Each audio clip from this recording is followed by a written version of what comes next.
جسے امام فرماتے ہیں 1 گھنٹہ اگر تفکر اور تدبر میں گزار لو اپنا اور محاسبہ ذات کرو، دیکھو ٹٹولو اپنے نفس کو کہ کتنی غلطیاں ہو رہی ہیں، کتنی بہتری کی طرف جا رہے ہو. 1 گھنٹہ ایسا اگر گزار سکو تو اس کی مثال تو بالکل آپ کو میں ایسے دے سکتی ہوں. 1 گھنٹہ ایکسرسائز کرتے ہیں تو باقی 23 گھنٹے صحت مند گزرتے ہیں. کوئی 24 گھنٹے تو نہیں ایکسرسائز کرتا رہتا نا. 1 گھنٹہ جسمانی ورزش باقی 23 گھنٹوں کی صحت سلامتی کی ضامن بن سکتی ہے. تو اللہ اکبر، 1 گھنٹہ ذہنی ورزش کیا روحانیت کو نہیں چمکا سکتی؟ کیا روحانیت کو نہیں نکھار دے سکتی؟ 1 گھنٹہ ذہنی ورزش ہے نا. تو بس وہ غار حرا کی اب ہم سب کے گھروں میں ضرورت ہے. جتنی دنیا داری کرنے کے اسباب آپ نے جمع کیے تھے 1.5-2 سال سے تو وہ نصیب میں ہی نہیں آئے. یعنی ہماری زندگی بغیر ان ڈیزائنر ٹیگز کے 1.5-2 سال سے آرام سے گزر تو رہی ہے نا، یا نہیں گزر رہی؟ بٹ نوبت ہی نہیں آئی نا استعمال کی، موقع ہی نہیں آیا. اس کا مطلب ہے رب نے ایک عکس دکھا دیا کہ اس کے بغیر جیا جا سکتا ہے. مسئلہ یہ ہے کہ گناہ کو مواقع کی بھی ضرورت ہوتی ہے.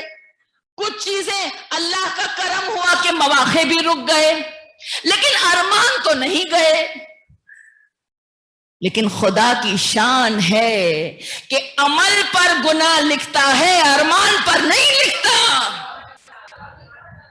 ارمان پر نہیں لکھتا. تو پروردگار میں اب تک اس انتظار میں تھا کہ تیری نگاہ کرم مجھ پر ہو تو میرے ارمان بھی جائیں، اور تو اس انتظار میں تھا کہ کب میرے ارمان جائیں تو تیری نگاہ کرم آئے.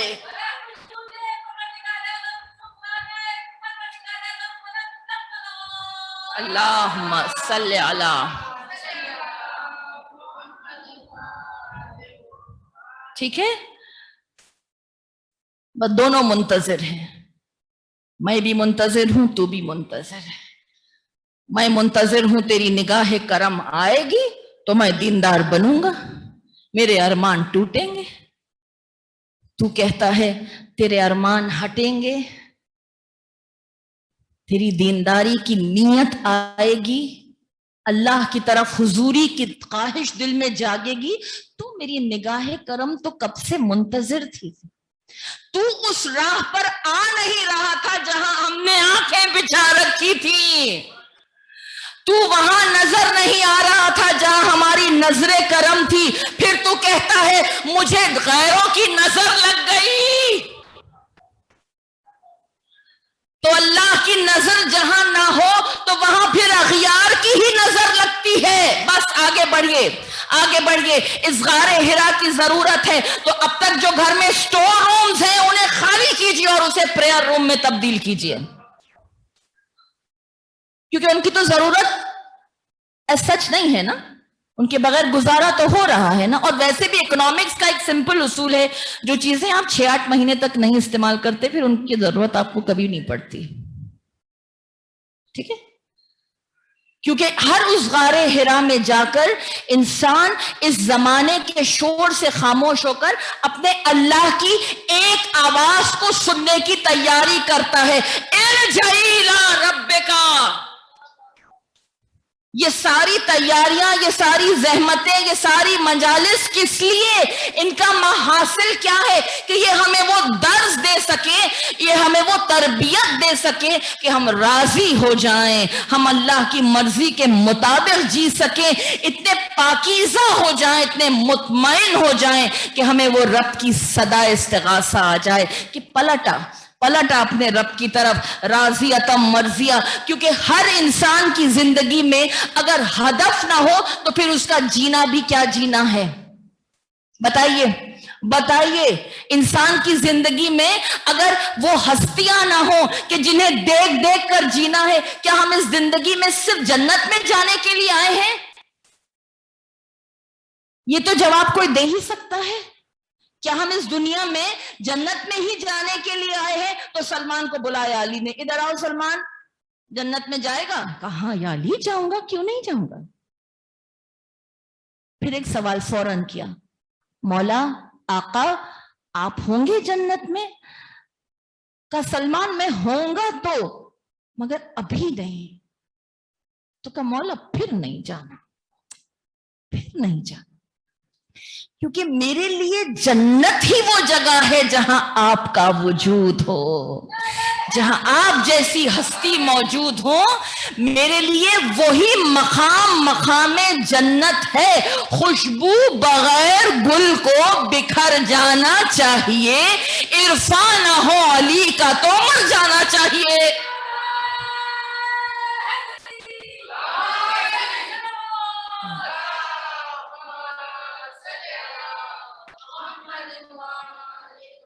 تو کوئی تو ہدف چاہیے نا جینے کے لیے۔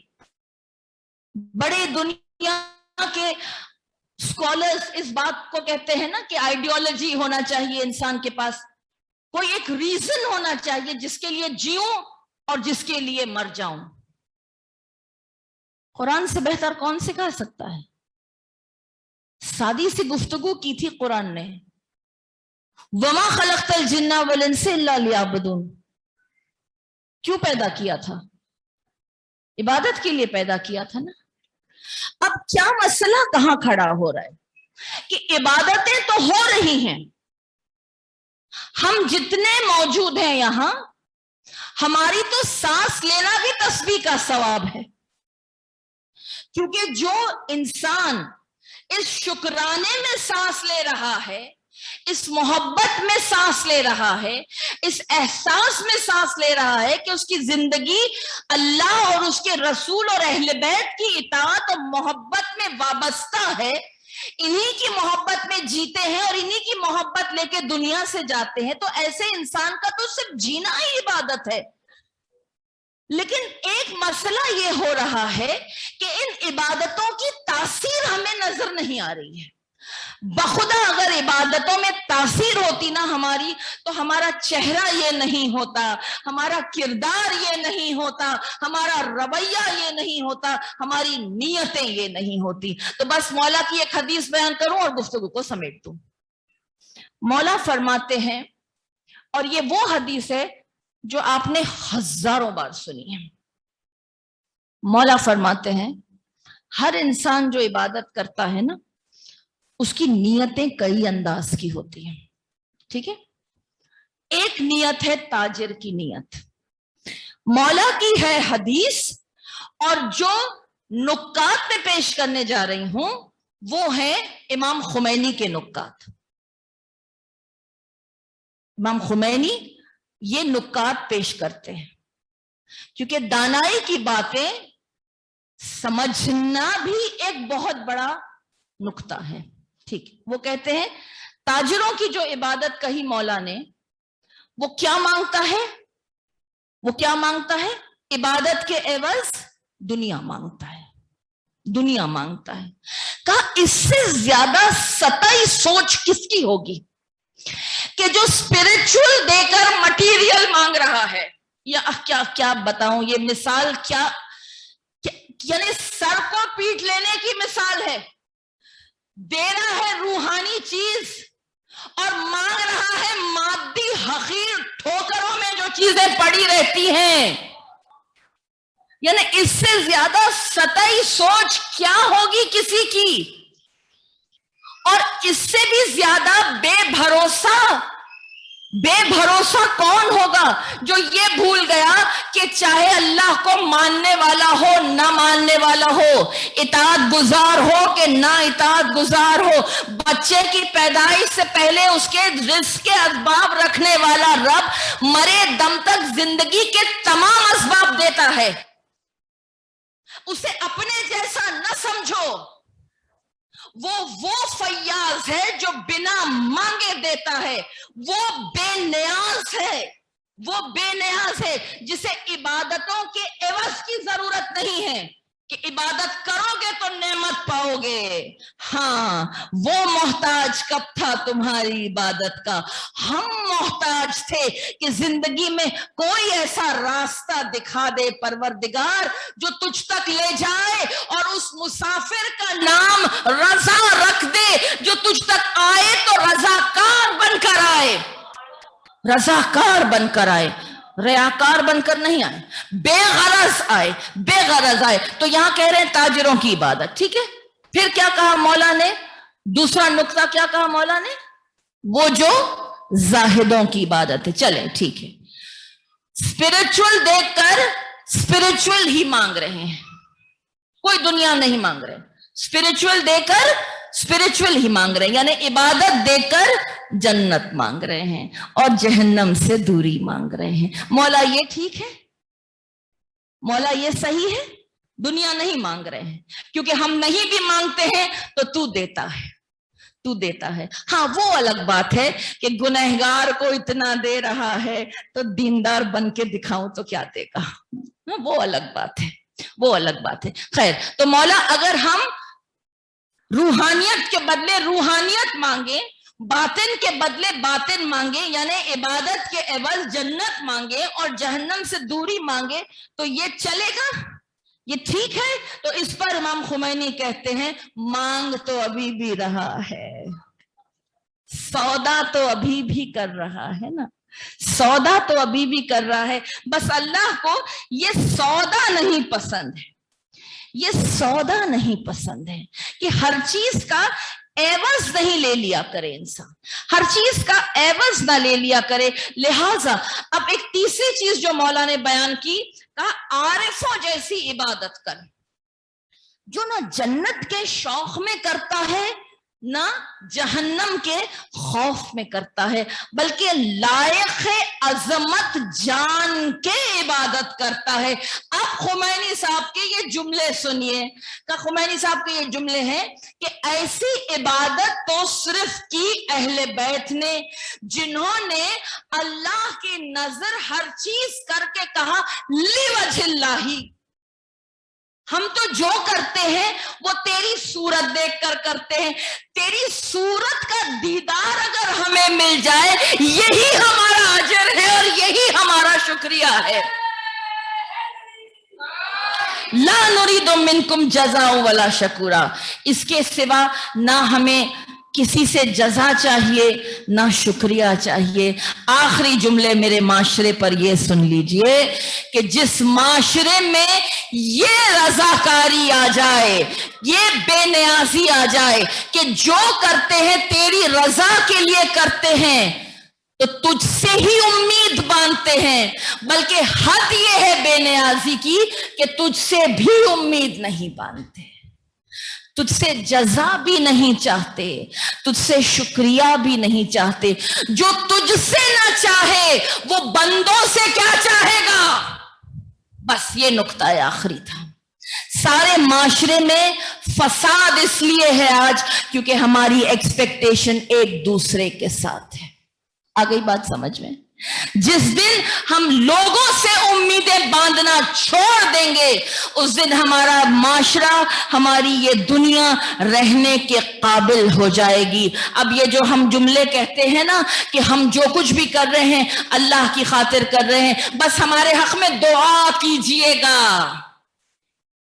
یہ جو پرخلوص عبادت کرنے والے عارفین ہوتے ہیں نا، یہ بھی نہیں کہتے ہیں، یہ بھی نہیں کہتے، کیونکہ دعا کو بھی وہ اپنا معاوضہ سمجھ کے نہیں لیتے. سنیے اس نقطے کو، کیونکہ اس پر مجھ پہ الزام نہ لگے کہ ہم نے کہہ دیا کہ کسی سے یہ مت کہو کہ دعا کیجئے میرے لیے. بہت نازک الفاظ ہیں، اس لیے بہت سمجھا کے کہنا چاہوں گی. یہ الزام مت دیجئے مجھے کہ میں نے کہا کہ التماس سے دعا، التماس سے دعا، التماس سے دعا مت کہو.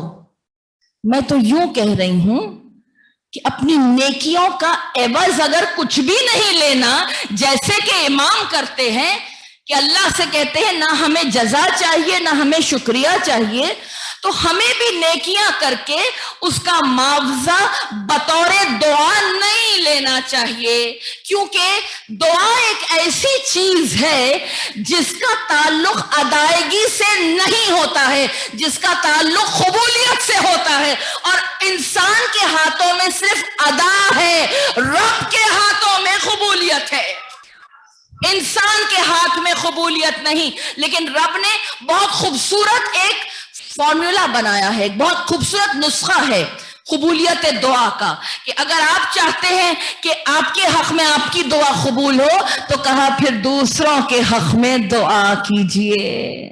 لیکن کیا ہمارے یہ کہہ دینے سے کہ میرے حق میں دعا کیجئے، کیا کسی کی دعا قبول ہو جاتی ہے؟